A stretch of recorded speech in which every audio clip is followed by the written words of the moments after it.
Welcome to the Before You Plan the Magic podcast. I'm your host, Sam, from the Happiest Things Collective. This podcast is for travel agents that aren't exactly Disney obsessed, but they want to make sure their client has the best trip possible, or maybe you just love talking Disney. Either way, you're all welcome here, so let's get started. Hi friends, welcome back to the Before You Plan the Magic podcast.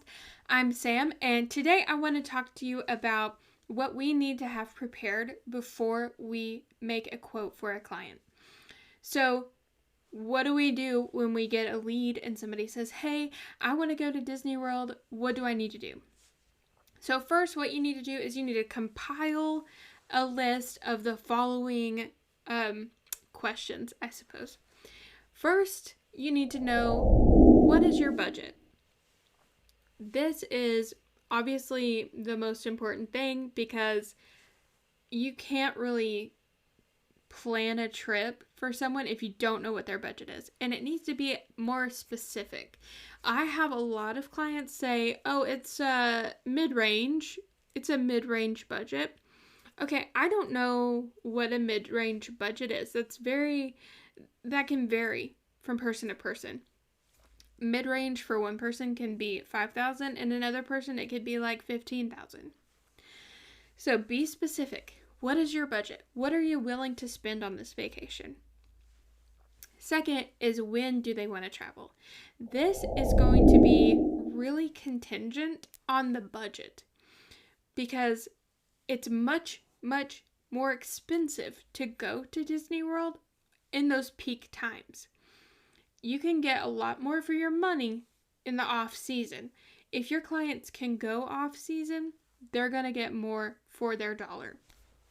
But if they can't for some reason, if they have kids, if they can't get off of work, yada yada, and they can only go during certain times, that's okay.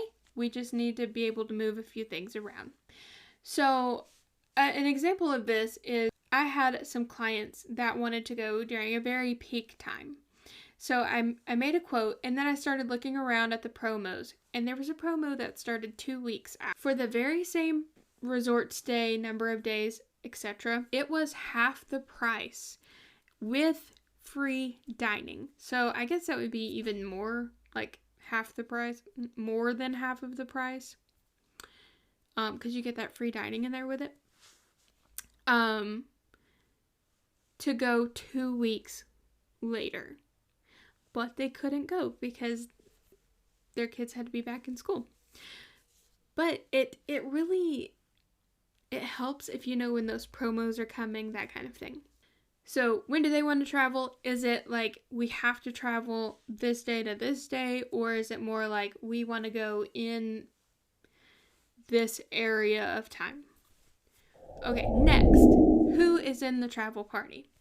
Is this an all-adult trip? Is this a multi-family trip? How many adults are going? And how many kids are going? And what are the ages of those kids? We need those specific ages because the prices are going to vary depending on what age the kids are. If the kids are under 3, or if the kids are older than 9, it's going to be more expensive because those prices are the adult prices. So know how many kids and what are their ages. And then we need to know how we're going to configure rooms.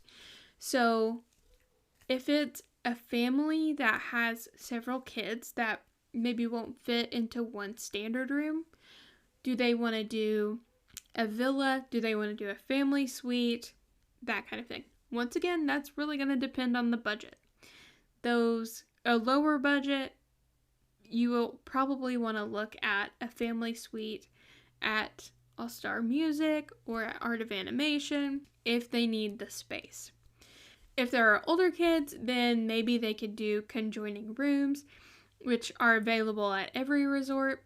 But if they need something like a suite at value level, that's only going to be at All Star Music or at Art of Animation. And then at the other levels, there are other family suites available. And then if they're taking a big family trip with like multi-gen trip, maybe they would want to do a 2 or 3 bedroom villa. which is always really nice because there's that full kitchen. They can do meals in the room, that kind of thing. Now, are there any special needs? Are there any mobility issues, that kind of thing, where they need to be on the first level, or make sure that there's an elevator around? Those are things you want to know so you can note them and make sure the resort knows the accessibility information. Do they have a resort preference? Have they been before? Do they have a favorite resort that they have to stay at? Because you don't want to spend time quoting, doing like 3 options, and then they're like, well, no, I wanted to stay at Port Orleans, and that wasn't even an option. Just ask. Do you have a preference of somewhere that you want to stay? And if not, do you have a resort level preference? Do you prefer value? Do you prefer moderate? Do you prefer deluxe? That kind of thing. Transportation. How are they getting to Disney in the first place? Are they flying? Are they driving their car? Are they getting a rental car? That kind of thing. Now, how are they getting, let's say they're flying. How are they getting from the airport to the resort? Are they taking a shuttle? Do they want a private car? Do they want a car rental? Those are all things that you can add into your quote if you have the vendor availability with your host. And then, how are they getting around property? One of my favorite things about the Disney resorts is the interbus transportation. It's free. Anybody can use it. However, there's a caveat. You're at the mercy of the bus, and if the bus is not there, you're waiting for the bus if you don't have a car there. So if your clients want to do early dining reservations in the park or something like that, they may need alternate methods of travel. They may need a minivan. They may need an Uber, that kind of thing. So, things you want to think about. Okay, park days. How many days do they want to go to the parks? Do they want to do park hoppers? Do they want to do base tickets? Now, this is going to really depend on what their budget is, because park tickets are what's going to eat away at that budget the fastest. So if they have more of a limited budget, they might want to do base tickets because they are less expensive. But do they have enough park days to see everything that they want to see? Those are things that you have to talk through with your client. And then finally, the other little add-ons. Memory Maker, Genie Plus if it comes back to a commission level, and the dining plan. So Memory Maker is a photo package where you pay one fee, and right now it's $169, and that fee covers your whole trip. And as long as everyone's My Disney experience is connected, any Magic Band, phone, or ticket, that's the word, that you scan with the Memory Maker cast members are going to be put onto your My Disney experience, and you're going to have unlimited downloads of those, and you can print them, you can post them, whatever you want to do with those. Genie Plus, for right now, is not one of those things that you can buy in advance, and it's not commissionable at this time. However, there's like hints that they're making changes with Genie Plus, so who knows. But if it does come back, make sure that you are offering that to your clients.